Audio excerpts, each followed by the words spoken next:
just do it. Like anything that you are passionate about, just do it. Do it scared, do it with fear, do it with a shaky voice, do it with trembling hands. Just jump out there and do it, because I feel like if God gives you the vision, he's going to give you the resources to make, to make sure that you pull whatever off. Welcome to the Heart Helper Podcast, a spiritual space where we share extraordinary stories from everyday, ordinary people, because we truly believe that inspiration is far greater than influence.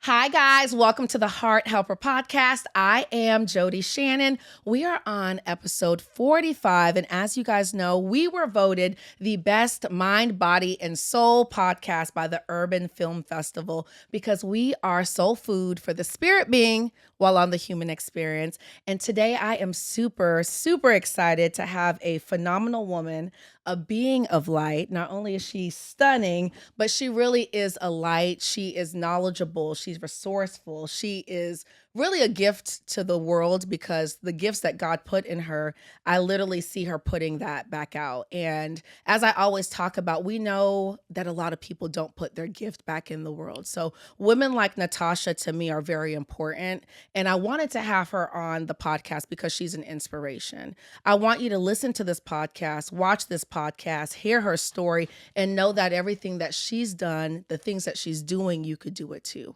You don't have to keep those gifts wrapped up. You're supposed to give your gift to the world as a present. So just to give y'all some insight on my girl, Dr. NaTasha Cameron, she is a serial entrepreneur. She is a recipient of the Presidential Lifetime Achievement Award. She's a certified coach and published author, discovered her passion for her community association management early in her career. With over 2 decades of experience, she founded the Thomas Williams Management.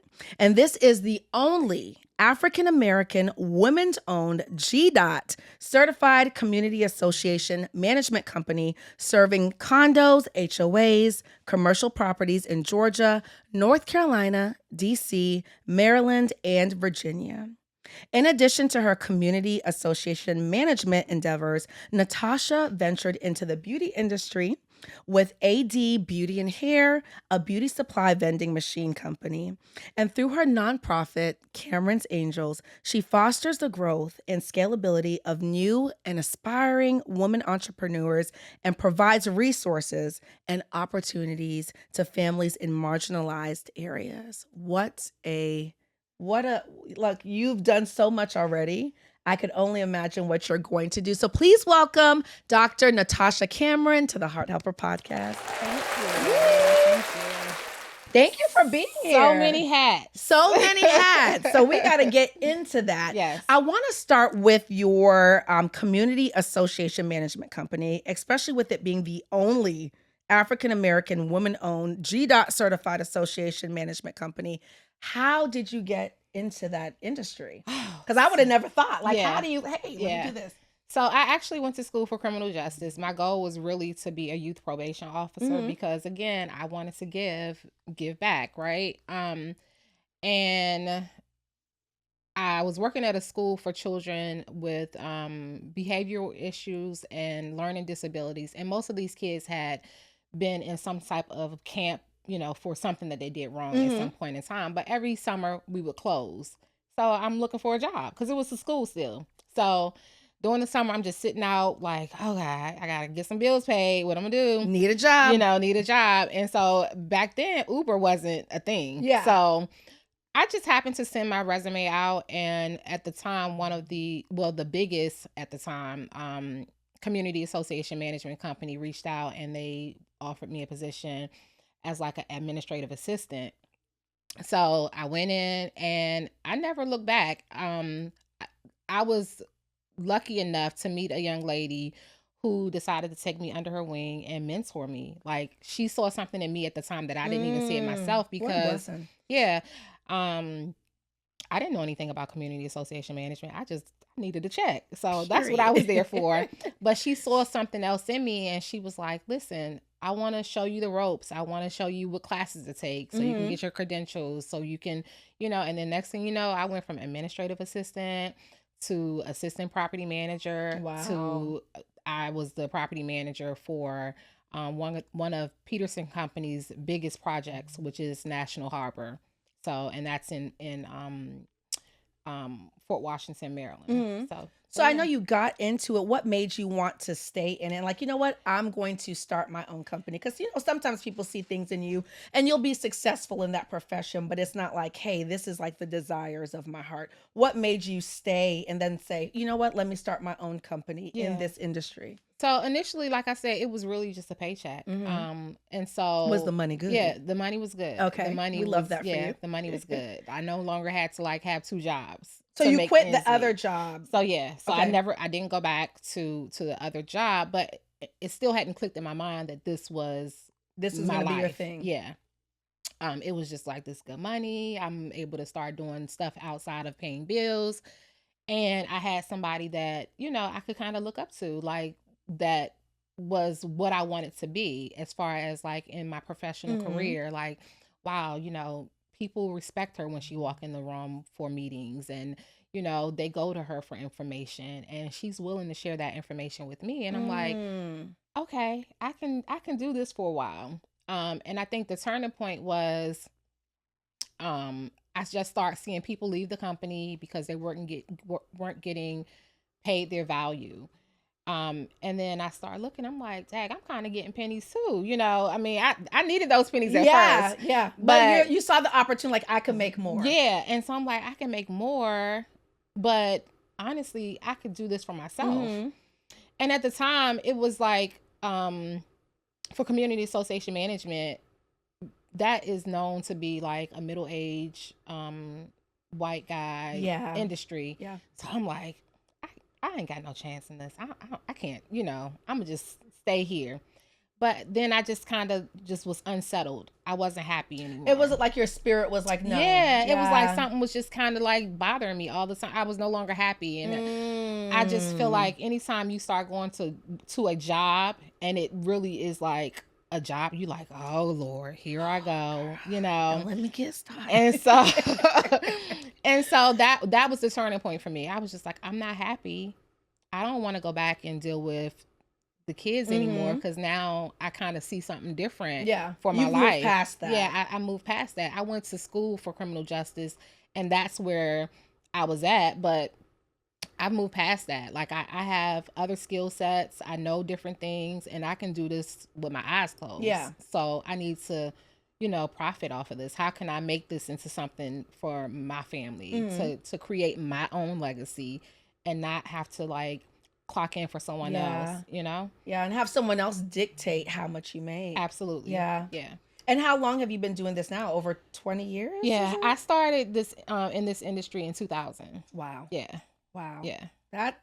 But there's something you say which I want to go back to, because you mentioned like your spirit kind of being unsettled. Yeah. And I feel like sometimes we want to run from that unsettledness. At least I know I do for sure. Because when I start feeling unsettled, oh, you can forget it. I'm gone. Yeah. Yeah. But now that I've grown spiritually, I'm like, ooh, what is this feeling? And why is it here? And I feel like God had you be kind of unsettled in that space because he knew that he desired for you to do more. Do you think that? I mean, looking back now, absolutely. Yeah. Back then, I don't think that the connection was there for me yet. I was just like, I'm unhappy. Yeah. But what I do know back then is I always had that entrepreneurial spirit inside of me. It was something that I was always saying, I don't want to depend on a man or woman, but a man to make sure that I can eat or that I can feed my children or, so it was something always inside. So I was always like trying to figure out a gig, even when I was working for them. One of the things that, in community association management, we have board meetings. And so they have to have a minute taker, someone to, type up the minutes to say what happened in the meeting. I created a business. So I'm the property manager, but I'm going to other. Oh, to be like I'm going to other condos to take their minutes. I created a whole business around doing the minutes. And you are smart. You are smart. So it was that was really like, back then, it was like, I want to be an entrepreneur, but I really don't know how to like jump out there. Yeah. So I'm just doing everything, from there. The building that I worked in at the time, it was a condo, and those people were like successful African Americans, and they made money. The people that were living in the condo? They made, their condo. Was this in Atlanta? This was in Maryland. Okay. And I did hear the people of color in Maryland had a little coin. Yeah, yeah, for sure. And in that area specifically, Prince George's County is a lot like, I've heard. Is a lot like the Stonecrest area is one a lot of wealthy African American. Color, yeah. And so I would see them, having people come in and clean their condo, organize their condo. So what? Boom, light bulb. I'm gonna do an organization company. So I just kept trying these things to figure out where I fit in. What's gonna stick? And then it just hit me one day, like, why don't I do what I know? Yeah. Like, I know this property management thing, like the back of, I could do it with my eyes closed. So why not? So one thing you said, which like kind of had a light bulb go off in my head, you were really in the right environment. So you were seeing successful people. Yeah. And I think it's important for people to always be in the right environment, because sometimes you really don't know that you could become, you don't know that you could be, you don't even know what else is out there because you're not in the right places. So that like kind of had a light bulb go off to me. Like you saw people, them getting their houses clean, like, oh, wait a second. Y'all making some good money. I always tell people the law of environment is absolutely real. Like what you're watching on TV, who you're hanging around, speak on it, where you're going, what you're listening to, like all of that stuff really matters, because it becomes a part of your mindset. Absolutely. It's your diet. Yep. Yeah. Yep. And so your mindset is in the driver's seat of this whole thing, of your whole journey. And so if your mindset is not right, if if you're not used to seeing someone who looks like you that makes, $1 million, it's always out of sight for you. And you're going to think it's not possible. Just like, before President Obama became the president, like nobody ever could imagine that their son could be, their black son could be the president. Yeah.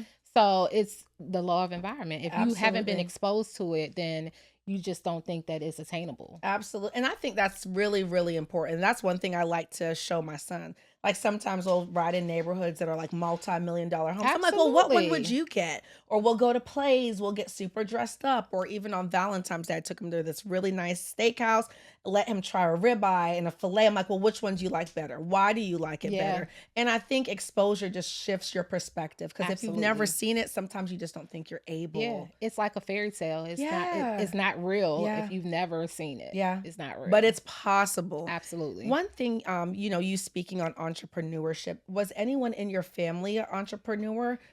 Yeah, it's crazy. My dad, but again, at the time I didn't really put that together, and it wasn't even a part of my story until after my dad passed away about 2 years ago. And that's when you named it after your company after, right? Yeah. And so Mr. Thomas Williams, bless his heart. So it wasn't a part of my story until after he passed away, and then I started like really like diving into his past. Like I knew he was in the military. I knew that he was an entrepreneur, but it didn't really click. Like he was really doing the thing. Like what type of entrepreneur? Like he had a store before, and then once he shifted and like got into pretty much the same industry that I'm in, but he was on the builder side of it. He was like doing electrical work for new build outs and carpentry for new build outs and all of that stuff, but it was his company, but I never really connected the dots until like later on, and I'm like, that's where that spirit kept coming from. Like that's where they say, I think it's funny because they people talk about how something runs in your blood because of genetics. You like a certain food, or you do something a certain way because you're related to someone. Oh, you act just like your dad, or you act just like your mom, or something like that. But I truly believe things like being an entrepreneur, the type of work you get into, that stuff I feel can also be like the connection. I think so too. That's why I wanted to ask him, like, because I don't know most people that kind of wake up and like, oh, you know what? I'm going to be an entrepreneur. Let me just kind of, because I know like most people that are entrepreneurs, they've struggled significantly with trying to get their business up, trying to get it going. What advice would you give to another person that wants to be an entrepreneur, but they're like you, they're at their job, they don't like it, they are feeling that unsettling in their spirit, like, you know what? I know I could do this. I know I could do that. But what advice would you give on that? I would absolutely say just do it. Like anything that you are passionate about, just do it. Do it scared, do it with fear, do it with a shaky voice, do it with trembling hands. Just jump out there and do it, because I feel like if God gives you the vision, he's going to give you the resources to make sure that you pull whatever off. Absolutely. Yeah. And that's the thing. I feel like if you have the idea, it's not there by chance. No. It's definitely there for a reason. But some people die with the ideas. Yeah. What is a pastor said, like the richest place in the world is the grave. Yeah. Because there's so many multi-million-dollar ideas in the grave that people never manifested. They were too scared, or they didn't think it was the right time. Or let me tell you, this is another thing that I would say, don't quit your 9 to 5. Not quite yet. Listen, don't quit your 9 to 5. But like, if it's something that you're truly passionate about, you're going to find the time to do it, to put the work in, to build it up to where you need it to get, so that you can quit your 9 to 5. Yeah. Just do a little bit at a time. Like after your 9 to 5, work on your business. Yeah, work on your business. So y'all heard her. Do not quit your 9 to 5. Yeah, not in the beginning. It took me several years. I worked a 9 to 5 for several years before I finally said, okay, I feel comfortable enough to transition. See, that's the scary part. Like for me, when I think about entrepreneurship, because especially when you work in corporate, you're used to getting a check, you got your insurance, like there's security there. Yeah. And I think what makes people so scared to be an entrepreneur is that level of like, uncertainty. But that's why I say don't quit your 9 to 5, because I'm telling you, when it was time for me to transition, I had no fear at all, because I knew I did what I needed to do to be able to transition and not worry about that quote unquote security, because it's really not security. I mean, like they could wake up the next day and just say, we don't need that position anymore. I mean, like, look at all the positions that the government is getting rid of now. Speak on that. It's really not security. I have a few friends. I'm in the insurance industry, but so many of the companies, like the insurance carriers, are laying off full departments nationwide. So that's aha moment right there. It's not security. It's not security. Why do we think it is? I mean, those people from like Department of Education got up to go to work the next day, and their badge wouldn't open the door. Yeah. It's not security. Yeah. The only thing is secure is when you start creating a legacy for your last name. Yeah.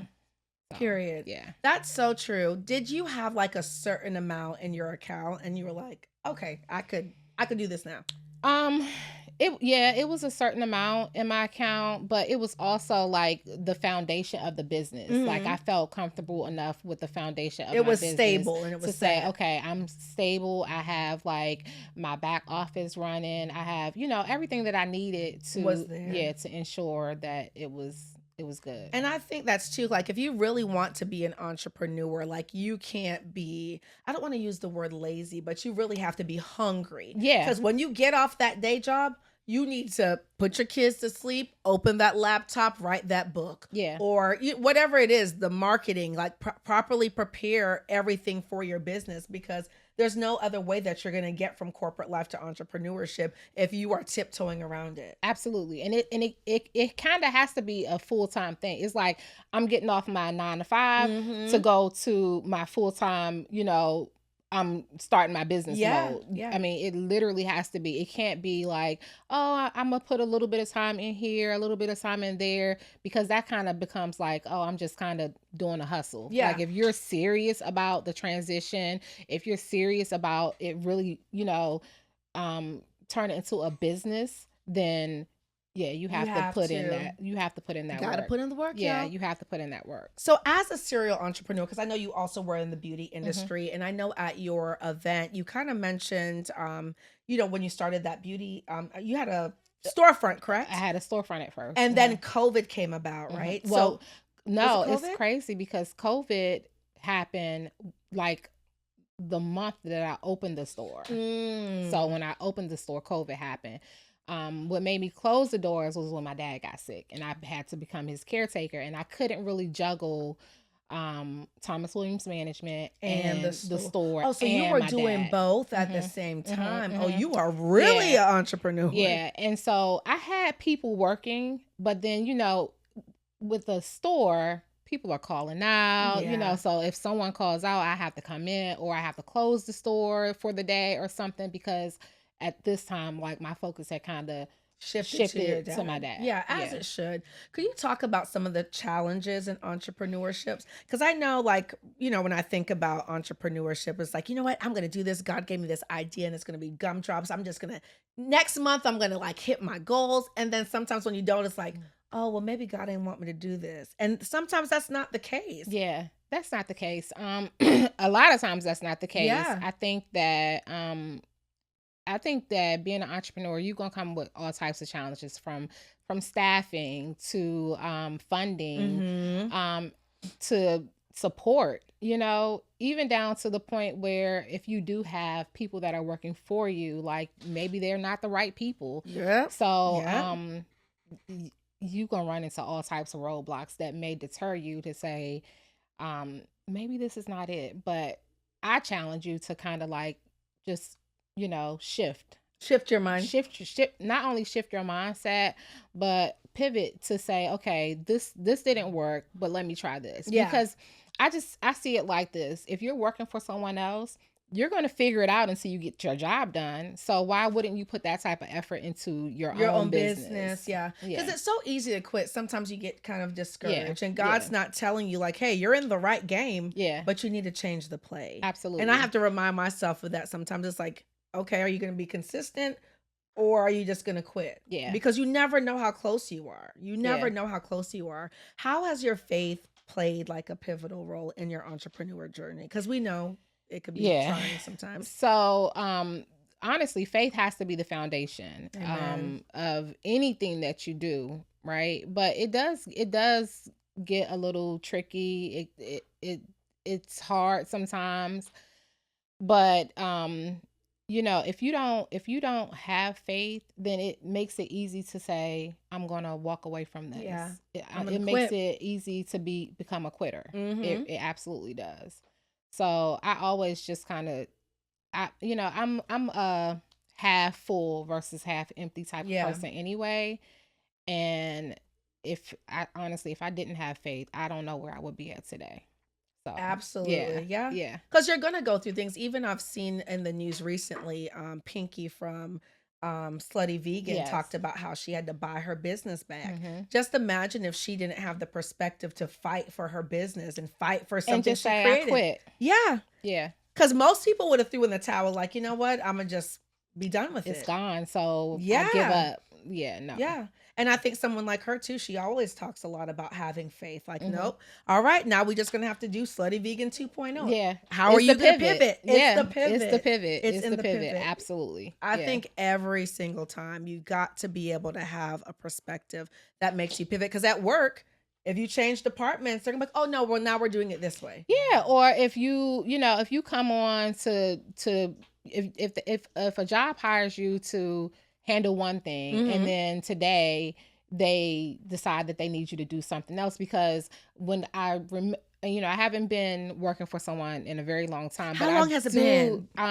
Give us hope. Yeah, it's like 25 years now. What? Yeah. You haven't worked for someone in 25 years. Yeah. Y'all, it's possible. So I'll say, when you go and you look at your job description, at the end, they always have or other duties as assigned. Yeah. But you're here and you've been doing, one thing for a whole year, and now all of a sudden they slide in the other duties as assigned. Like included, but not limited to. Don't forget that part. So it's the same thing, because guess what? You're not going to just say, well, if you give me this, I quit. No, you feel secure in your job. You've been there for a year now. Yeah. You're making good money. You have insurance. I'm going to go ahead and do this. Yeah. So why not put that effort into your own thing, business. Yeah. you know? I think the biggest trap, like with why we feel like we have to be in corporate America, like, we're sold, oh, go to college, get a job, have 2.5 kids, buy a house, picket fence. I think the lie is that we think these jobs are security. Yeah. That's the biggest lie. That's the biggest lie. That is the biggest lie. Yeah. If this administration has not taught us anything, it is that there is no security. Even when the government is not secure, that's crazy. Not secure. So, and I think now's the time for people really. You need to shift your perspective. Of course, be a good steward over the job you have now. Absolutely. Just because you want to be an entrepreneur and God's calling you to do more, or you're hungry for more, doesn't mean like, you know what, I'm just going to slack off at this company because, you know what, I know I got a business on the side. No, still be a good steward over that job. They say your name is worth more than gold. Yeah. Like, you never know who at that job might invest into your business later on. Be a good steward over the job you have now, but don't forget that you also need to steward the gift that God has given you. Yeah, absolutely. And honestly, how you do one thing is how you do everything. Absolutely. So if you go and do a job that is not up to par here just because it's not your business, then you're going to put that same energy into your business. Yeah. So when I always tell people, when you are, working for someone else, take it on as it is your own, because especially if you are trying to transition into entrepreneurship, you want to take those habits. Like, you can learn from where you are and take that into what you're doing. Yeah. And if you're already doing it, it'll be an easy transition. And learn that skill set. And sometimes God probably has you on that job because he knows you're not ready to fully run your business. Absolutely. Because if you were, you wouldn't be there. So it's like, God, let me be a good steward over the job I have now.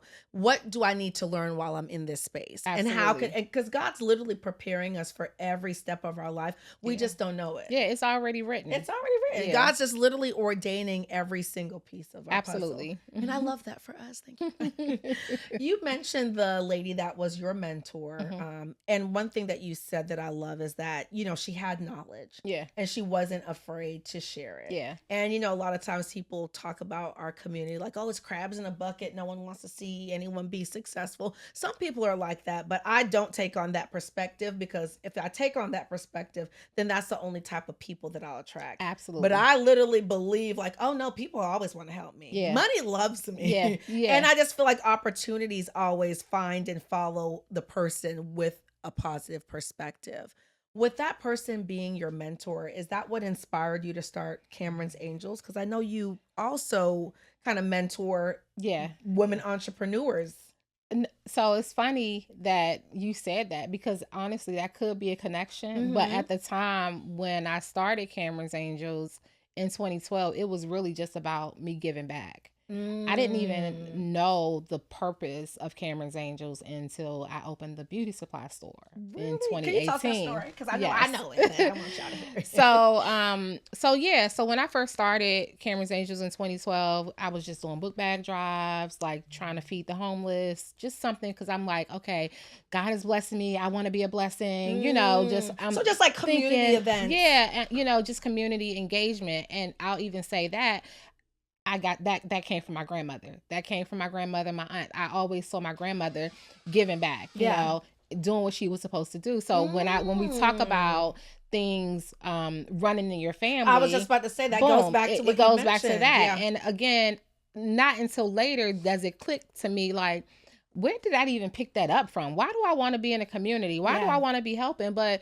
my grandmother did this. Did she do like community events? Or was she cooking for everybody? Yeah, not necessarily community events, but she was taking people's, children in. Wow. Anything dealing with the church, she's cooking for the church, that type of stuff.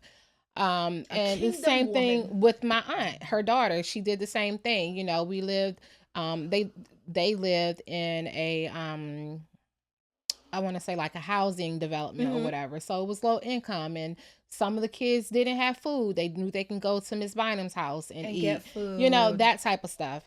But my community engagement is a little bit different, but it's still the same. You know what I'm saying? You're still helping people. Yeah, I'm still helping people. You're still serving people, which I feel like is the reason why we're here, to serve people in some type of way. Absolutely. Absolutely. And so I did that 2012 to 2018. And so when it really hit me what the purpose, or what I could make the purpose for Cameron's Angels be about women entrepreneurs, is because I realized that I had the experience of um feeling alone in this journey. You Like know, your entrepreneur yeah, journey. I felt I had that experience of feeling alone in this journey, feeling unseen because of the industry that I'm in. Is a male dominated industry.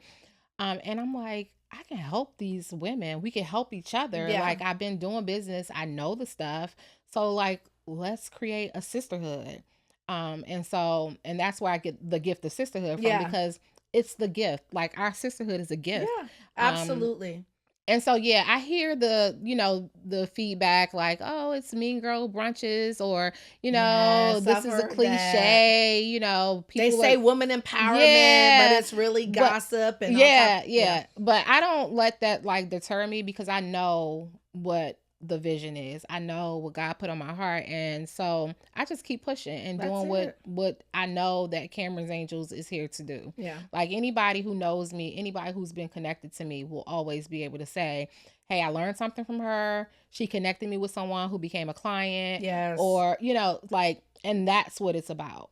So we were able to barter services.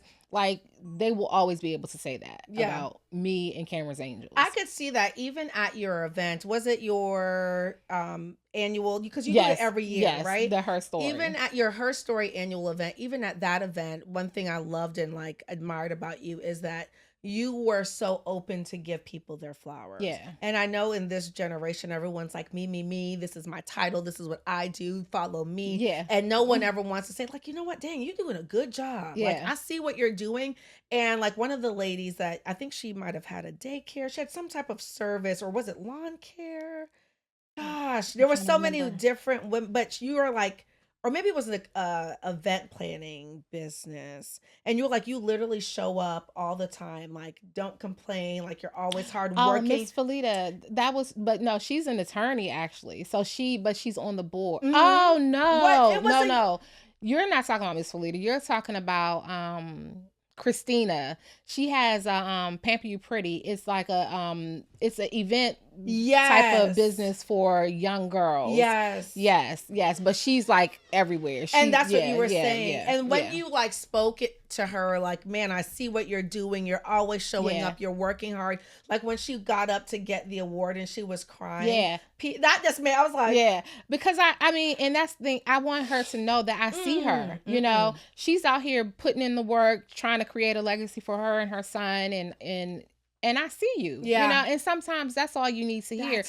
As entrepreneurs, we often are pouring into other people. Yes. But nobody pours into us. You know, it's like you go to the bank and you're taking out withdrawals, and then next thing you know, nobody's putting a deposit in, and so you're in the negative. And so that's what Cameron's Angels really is about. We want women to know that we see you. You know, not only do we want to network, not only do we want to build together, help each other grow our businesses, barter services and all, but I want you to absolutely know that I actually see you. You know, I see your growth. I see what you're trying to do. And I want to walk beside you and help you. That's why I loved that event, Her Story. And y'all have to check it out. Get tickets next year because I know you're doing it again. But Cameron's Angels, Her Story, like just to even be in the room, if you just don't even say nothing, just sit there and just see how people are being poured into. Like it literally made me teary-eyed. I left like, oh my gosh, I know I was the the hostess of mistress of ceremonies, but I was like, oh. Yeah. I left feeling so inspired and empowered, the conversations, the women I met, but just to tell someone like, man, I see you, you're doing you're appreciated. Like that goes a long way. It does. It goes such a long way. Yeah. Sometimes you don't need the titles or the accolades, and sometimes you just want somebody to say, I see you. Yeah. And I'm proud of you. And you never know what people are going through. Yeah. You never know what someone's going through. And sometimes that one comment's like, okay, God, that was what I needed to keep going. Absolutely. You never know how people are not only close to quitting the dream, but some people end their lives. You know, I've had cousins pass away by suicide. It's like, gosh, what were you going through? What could we have said? You never know that one word, or even it's just like passing a stranger, like, oh my God, you have a really nice smile. or you look really nice today. Yeah. People are battling. Like, we see everything going on in the world. It is hard being a human, and it's a little ghetto. Yeah, those are facts, and I'm glad you said that, because you don't know what people have going on, and sometimes just to check in, to say, hey, just checking on you. How are things going? Do you need anything? Like, those things How's your heart? Yeah. How's your heart? How's your mental? Like, that stuff is important. And one of the young ladies that was in the coaching cohort that I was in a couple of years ago, I ended up bumping into her at a chamber event recently, a retreat. And so I was just like, dang, I kind of hope that our connections would have stayed tighter than that. We were in the cohort together, and now all the ladies are all doing their own thing, and no one knows what no one, is doing. And I was like, that kind, we put a lot of time, money. How long was the cohort? Like, were you guys we did always it for 2 years. Oh, wow, that is a long time. Yeah, and some of them had did it for longer than that. I just did it for 2 years, but I think after 2 years, you kind of build relationships, and you think, okay, this is going to be somebody. And it was called, what's it called? The sister circle or something like that. I can't remember, but it was something that made it feel like a sisterhood. Yeah. And just to think that everything that she spilled on me, I didn't know. It was kind of like, wow. And I told her, I was like, I'm going to do better. Because it's not just everybody else. It's all of us. None of us kind of, kept up what we with each other, what we called each other. So it was just like, it was an eye opener, because like, wow, she had all this going on, and no one knows. No one, because life is so busy. Yeah. It's so busy, and sometimes we get so caught up in what we have going on. We forget to check on people. Yeah. Is she okay now? Yeah. Well, she's still dealing, but it's more of like her family stuff that's going on. And so many people do have family stuff going on. Yeah. But it was just the fact that, like, wow. And then we were talking to another one of the girls moved to Mexico, and I'm like, I saw her on a live and was listening to her talking.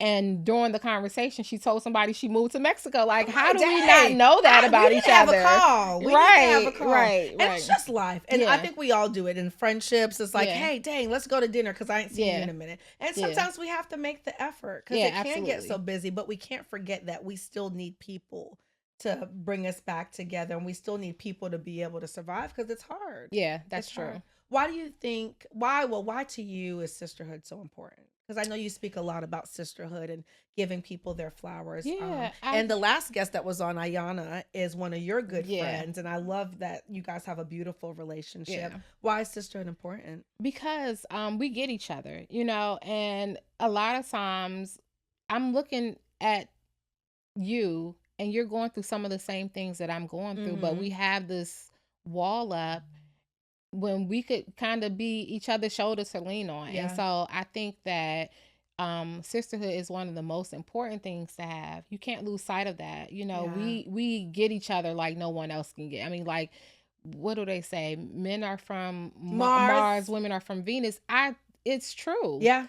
And so sometimes you need your sisters from Venus when you're going through something, just to go, to connect, because I can sit across from my husband and tell him all day long something that's going on, but it won't even like faze him, not because he don't care, but because he can't really connect to that, because it's like a feminine thing. And it's men like, think so differently. They think differently. They think, talking to my brother, I'm like, and not a shade at them. No, it's just what it is. They yeah. think differently about certain things. Everything. And so, you know, and so it's certain things that we are able to connect on and we understand each other on. And it's like, we need each other. And so, yeah, it's very important for me to have like sisterhood. And so that is what, that's the basis of what Cameron's Angels is really built off of. Yeah. For women that are struggling, because I know I come across like some people like, oh no, I don't do females. I can't be friends with females. What advice would you give to someone that is like, no, I don't do females. I can't. I don't want no sisterhood. Because how are you doing that? You know. So it's funny because I come across a lot of women like that. And, me too. And normally, honestly, if you really break it down, it's because they've been hurt by a relationship or something, or they have some type of insecurity for themselves. But I have a close friend that when I first met her, and I met her in my cohort, the business cohort, coaching cohort, and she was just like that. She was like, "Now, NaTasha, I don't do females or whatever." And every chance I get, I'm like, "Come on, girl!" Yeah. And I'm taking her, and I got her. We're gonna change that perspective in a slap middle of a group of females, and at the end, she'd be like, "Now I don't do females." Why did she not do females? Did she ever say? You know what? That's a good question. I've never really asked her. Yeah. I just kind of like, I try to like negate her negative thoughts about doing females. Let me give you a different experience. Let me give you this experience and you can see. And then at the end, she's like, "I had a nice time. I don't do females."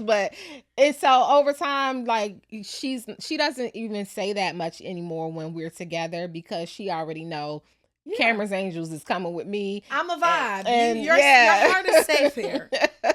And so, I think that, she's still cautious about other areas, when she's out with other people. Well, when she's with me and Cameron's Angels, I don't hear her say that often anymore. So, yeah. And I think that's because you gave her a different experience. Yeah. And I think that's important too, because I know I've said that like in my past, like I am not a girl's girl, but it's just because of my experiences. That's funny. I've never said that before. Really? Now, but it's different, I guess, because I kind of like force the girl on you. Yeah. Like we gonna be a girl's girl. Yeah. Like we need more women. We gonna, we gonna get together. We gonna have a gallant time. It doesn't even matter if you're married or in a relationship. Absolutely. You still need that disconnect, that separate, that separate time. So you need good girlfriends. Yeah. You need good girlfriends. Yeah. I believe that. And so I just kind of carry that wherever I go. And I'm like, and Ayana used to be like, "You always picking up people." They needed me. They need me, girl. They needed. I can see you doing that, because everyone that was in the room at your event, her story, like everyone was so different, but yet we were all so connected. And that's how it is. It's like none of the people that of course, like I have, people are categorized differently. So as they should be. Yeah, they should be. Like they absolutely should be. I'm not just out here like friendly and telling, like connecting with everybody. Yeah. Ayana's my best friend. Yeah. That's discernment, y'all, is what that's my circle. About. Yeah. Discernment. But Cameron's Angels is like it's a branch of who I am. And so I want other women to experience like a friendship like Ayana and I have. Or just experiences that we do. So I, if I see you and I'm like, "Hey, I see you. I'm having an event. Come we're doing this." And so yeah. I love that. I love that. So how do you balance, being a serial entrepreneur, you're a mother, you're obviously a friend, and we know that's energy going in so many different places, and then you're a wife. Yeah. Then you're pouring into your community, you're giving back. Like, how do you balance all of that? And when does NaTasha say, "Okay, this is my time. This is my moment to not do any of those things"? So I don't believe in balance. I believe in prioritizing. Okay. Because there's no such thing as balance when you do all the things that I do. Yeah. Sometimes I'm doing a 2-step and sometimes I got my boots on the ground. Yeah. So it just kind of depends, honestly, on the season.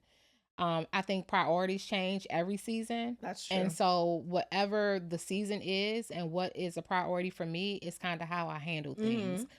Knowing that I do have to make sure that I have self-care, self-maintenance, solitude for myself. Yeah. And I do take those times. And honestly, it's hard. In the beginning, I didn't really understand that, like I was just depleting, pouring from my cup. And now I know I can't pour from my cup. I'm not supposed to pour from my cup. What's in my cup is for me. Yes. It's the overflow that's for other people.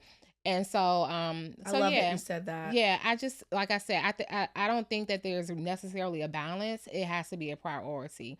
You have to be able to prioritize properly. And for me, I just do something as simple as like this quarter, these are my top, 10 priorities. Okay, look at those. Which ones can I get to first? Okay, I can knock this out in 30 days by doing X, Y, and Z. So this is gonna be my top priority. and just kind of going down the list that from way. there. Mm-hmm. I love that you said, because I'm always like, oh no, I need balance. I need balance. But then too, like, they say like a balance between good and evil, but sometimes you could be too bad on the bad side and Yeah. like, Yeah. so what is most important to you? So I Yeah. love that you said making sure you properly prioritize. Yeah. And so Yeah. even when you like, sit down to prioritize for your year, making sure that, when you creating your budget, for your household Yeah. or for your business, that you're putting a line item in for self-care and self-maintenance, whatever that looks like for you, Absolutely. Yeah. And I think too, I had to realize like you got to stop pouring from your cup. Like, Oh, and it yeah. wasn't until I was like completely in solitude where I was like, you know what? Let me take this time to myself and really analyze like what God is calling me to do Yeah. and what God wants me to do. Because I noticed I was always that person, like, oh, this person needs me. Or no, let me go help them do this. Let me go help them do that. And I'm like, gosh, like I feel depleted. I'm Yeah. tired. Guilty as I'm charged. tired. Guilty as Yeah. charged. And literally I didn't stop that until my dad got sick. Once my dad got sick and I was able to sit down and like have some like just quiet time, still time, I worked from the house a lot because he was there. But sometimes I would just find myself in the room and just quiet, just sitting there. Really? And it was like in those moments I feel like I could hear God's voice, like, you doing too much. Like, you don't have to be on every scene. You need to change some stuff up.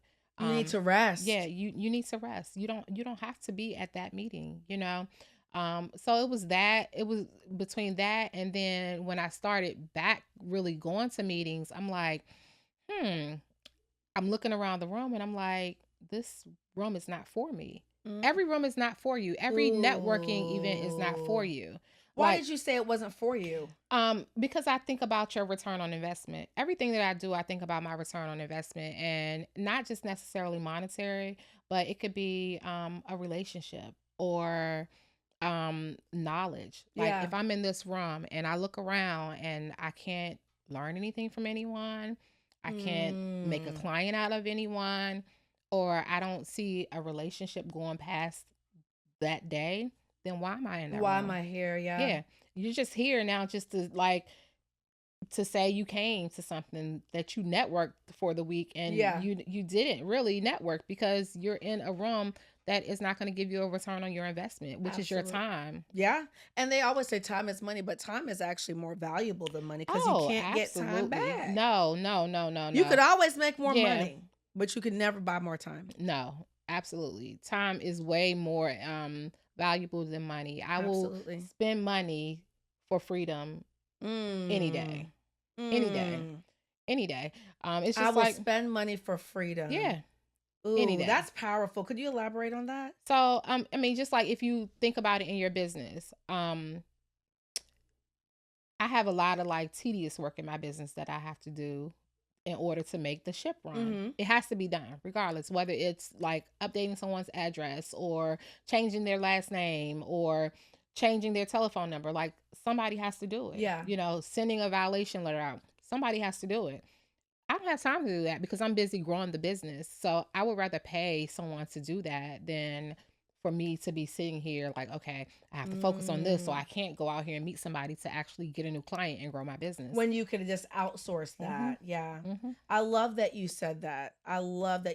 Myron Golden, I've been listening to a lot of his videos on YouTube, and he is a African-American man, multi-millionaire. He's like, oh, I ain't got time to be cutting no grass. Yeah. But I will pay someone that loves to cut grass. Yeah. He's like, I don't have time for my wife to be cleaning my house. He's like, so I hire a maid because when I get home from work, I want to spend time with my wife.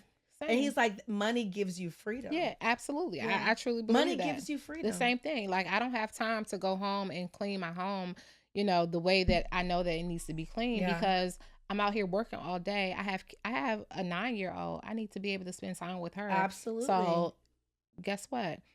Spend that extra $100 and have a cleaner come in. Yeah. And priorities. Priorities. One of the things that I hate the most is answering the phone. I mean, at this stage in my in my business, and I know the business so well, if you know anything about HOAs, community association, some of the people can be a little challenging. Yes, they you know. can. And in the beginning, I was just like, "Oh, sir, I can help you with everything." But then, how as time goes on, I'm just like, I can't. I won't. so somebody else got to do that Yeah. job. I don't have time to answer the phone. I actually hate talking on the phone. Really? I don't like talking on the phone. Like, email me. And I'll get to you. Yeah, email me or text me, because it's just easier for me. Yeah. If I have to have a conversation, we all around, like now, the residents typically don't want to call and just talk about the one thing that they need. Mm-hmm. Now they want to talk about everything else. And I mean, I don't have I don't have 20 the minutes to be on the time. phone with Yeah. one resident. Because that could add up. So I need somebody else to handle that. So you outsource. Yeah, outsource. And I think when you're an entrepreneur, a lot of times you do try to hold on to so many duties. And I see a lot of people do that. So I'm glad that you touched on that, because I'm sure there's going to be someone listening and watching like, you know what? I need to release. Yeah. Oh, I need to release. Listen, that's probably one of the biggest challenges as an entrepreneur. And I even went through that as well.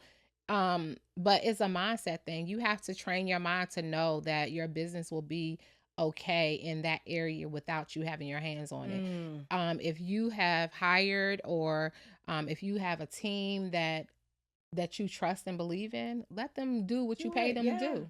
Trust them to do it. Yeah, trust them to do it. Especially if you're paying them. Yeah. And then finding the good quality candidates. I'm sure that will come with time. Yeah, and that's the thing too. So you have to make sure that happens, but you can't keep your hand in every pot. Yeah. If you really truly want to grow the business. You won't. You can't. If you're busy growing the business, you don't have time to worry about how she answered the phone. Yeah. It's just what it is. Release some of those duties. Yeah. Release it. So as we're kind of winding down, what are you working on? What can people expect from you? How could they reach you? How could they find you? So, actually, I don't have a lot that I have, going into the next quarter or whatever. This quarter is really about graduation for me. My son is graduating, so I'm excited about that. Love that for him. Yeah. So we have Cameron's Angels has the Mother's Day event that comes up on May 10th. But other than that, we don't have a lot going on. And then towards the end of the year, we'll be doing our retreat in Morocco. So I'm super excited. And listen, I will be there. I don't know about y'all, so expect. Super excited about that. But other than that, just really like automating the business as much as possible. And just growing as much as possible. Like Thomas Williams Management is always accepting new clients. So yeah. Reach out to her if you're looking for property management, please and thank you. What about the entrepreneurs that are going to listen to this? Because this was such a great, blessed episode. There's going to be someone that listens to this and is like, you know what, I could do it. You know, are they able to connect with Cameron's Angels to kind of just get guidance and, connect with other like-minded? Oh yeah, absolutely. People. So I'm actually glad you said that, because so Cameron's Angels has a free networking event that happens on the last Monday of every month. And it's hosted by Marriott and Conyers. So we meet there and we just kind of network. We, barter services, all the good stuff. We bring in an expert of whatever we need at that moment, whether it's something dealing with HR or accounting or grants or whatever. So every month it's a different topic. So every month is a different topic. And so, and it's free. So people can come join us, learn something to take back to their business. And then also next quarter, I will be launching my coaching program. So. Girl, you weren't even going to tell us that. Listen, because the way you just sat on this couch and coached me, I am feeling empowered. So next quarter, those women could reach out to you for coaching for their business. Yes. Oh, that's a blessing. And all of that information will be like on our website at CameronsAngels.org. But you can also reach me on any platform at I am NaTasha Cameron. And of course, I will put all of her details in this podcast episode. Please, please, please reach out. As I always say, I can't say it enough. You have a gift. It's time to let the world unwrap it. And as you guys see and hear, she's very knowledgeable. Just to see a woman that's been an entrepreneur for 25 years, obviously she's doing something right. She's successful. She is doing the thing. You know, God didn't just put something in her. She actually has put it back out. So if you're going to be in need of her services, come out to the networking, connect with her when she's doing the coaching. It's really time for us to step out of our comfort zone and walk fully in our Yes. calling. I truly believe that this is a season that's going to be for that. Absolutely. So I ask every guest this, nothing crazy. So I'll start the statement and you'll finish it. Okay. Okay. I am blessed. Amen. I can. Do whatever I put my mind to. I will. I will continue to pour into others. Love is.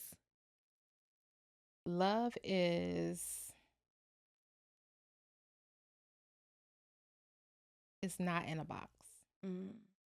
It's not in a box. Yeah. I love that. Love is bigger than the box. Love is bigger than the box. Love is bigger than the box.